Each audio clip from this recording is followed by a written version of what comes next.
Hello, I am Nathaniel Wick, and this is my video presentation of my final game in CPI 111. The game's title is called Reclaim the Castle.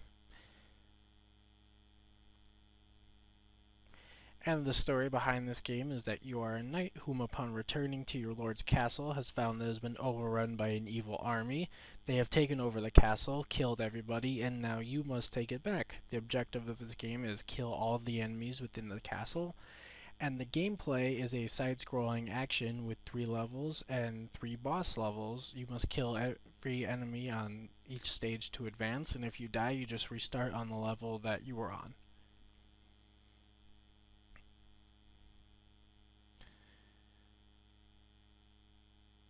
Another little quick thing about this were my inspirations for this game. One was the Castlevania series, which inspired me to do a side-scrolling kind of medieval fantasy action. The other one was the Elder Scrolls IV Oblivion, which inspired me to do medieval fantasy action as well, along as there's a quest within that game that really heavily inspired the story behind the game.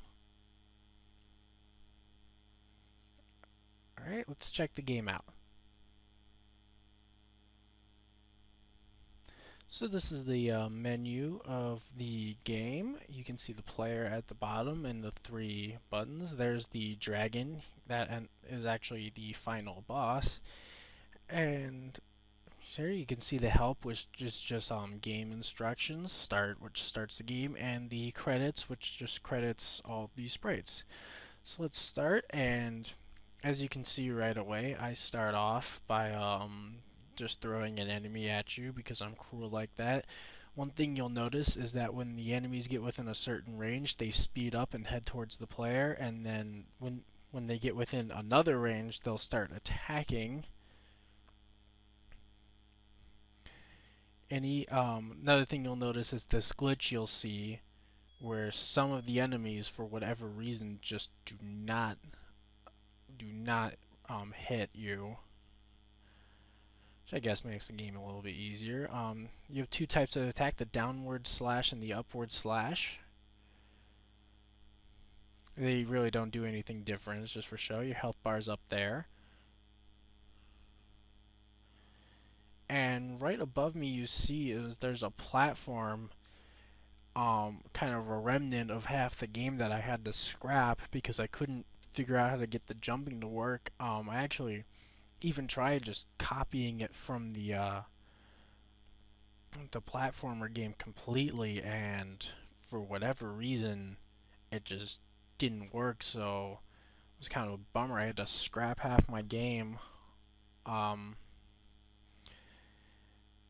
which was, I wanted to include a lot of platforming. It would have broken the monotony of, just moving to the right and killing everything you see. You notice there's another enemy that's appeared now, the Minotaurs.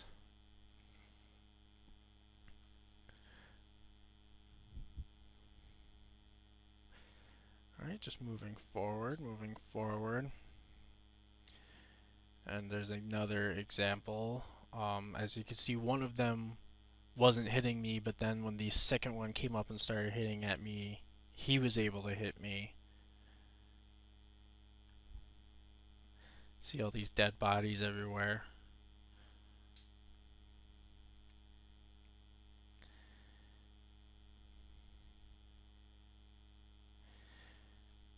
Just moving along.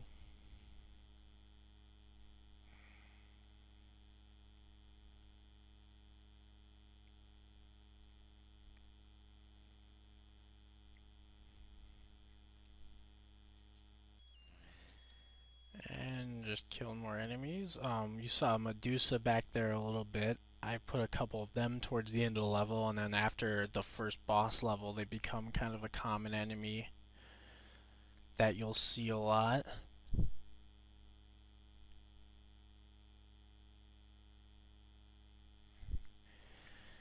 A few more of them. Another skeleton. Here's the last guy. He keeps getting stuck here for some reason. I don't know why. He's the only one who does this. Alright, that's the last enemy, and I'll go to the boss battle. Alright, so the first boss we have here is the Headless Knight boss. Unlike most of the enemies in the game, he doesn't really have a sight, so he can't see you, he just knows when you're right up on him, and that's when he attacks. If you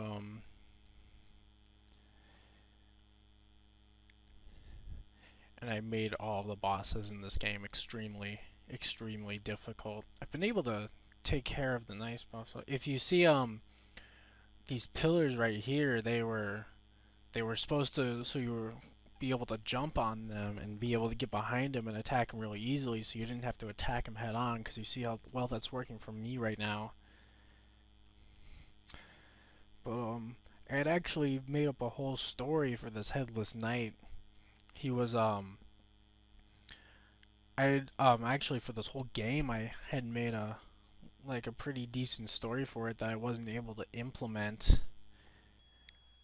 which was kind of a bummer. And the story behind this Headless Knight is that he was another knight in this castle, and he's a kind of a rival to your character.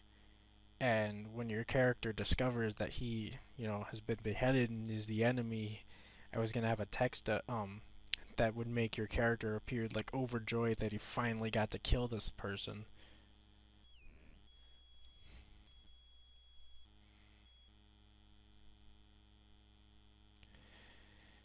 And I made him really difficult. I might have to go back in there and adjust the adjust the health really quick, so that I'm not being slaughtered by the first boss.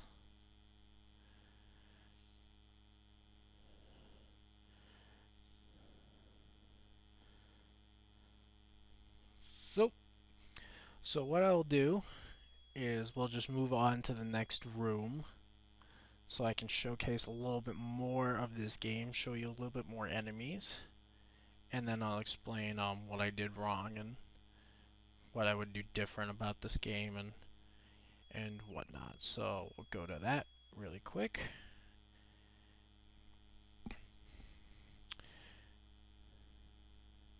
I just want to show you the Medusa attack because I thought it was really cool. They shoot lasers out of their eyes.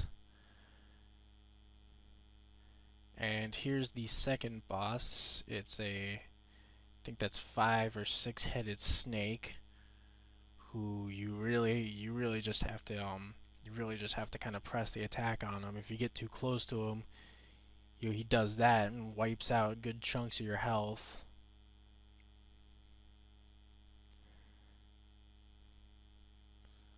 Come on.